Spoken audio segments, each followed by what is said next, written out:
పరమాత్మతో అస్త్ర విద్యాభ్యాస సమయంలో కూడా, విరామ సమయంలో కూడా వాడితో అనేక రహస్యాలు ముచ్చటిస్తారట. ఎంత అద్భుతమైనటు అంతటి ఆ మహానుభావులు శ్రేష్ఠ గుణైర్యుక్త ప్రజానాం పార్థివాత్మజ. ఆ భూమి అంతా కూడా ఆయననే రాజుగా కోరిందిట.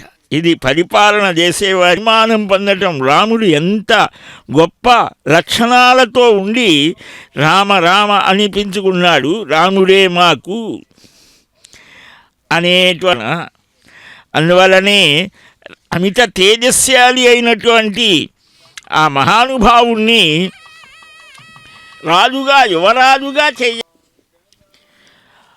రామచంద్రమూర్తి యొక్క దివ్య నామస్మరణము అఖండమైన, అద్వయమైన, అచింత్యమైన, అపురూపమైనటువంటి ఆయన నామ సంకీర్తనం కోటి జన్మల పుణ్యఫలం ఆ స్మరణం. రాముని కథ మన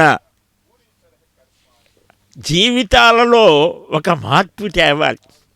రామ దర్శనం, రాముని నామ సంకీర్తనం. ఆ కులశేఖరుల వారు నిత్యము రామాయణ శ్రవణం చేసేవాడట. మునిగిపోయాడు పాప. ఆ సీత అపహరణ చేశాడు రావణుడు అనేసరికి రాజు కదా, అరేరే మన సీతమ్మ తల్లిని రావణుడు అపహరించాడా, పదండి దండెత్తుదాం, రాముడికి సహాయంగా ఉందామన్నారట. మనం చక్కగా మన హృదయంలో ప్రతిష్ఠించుకుంటే అధర్మం వైపు మన బుద్ధి నడవదు.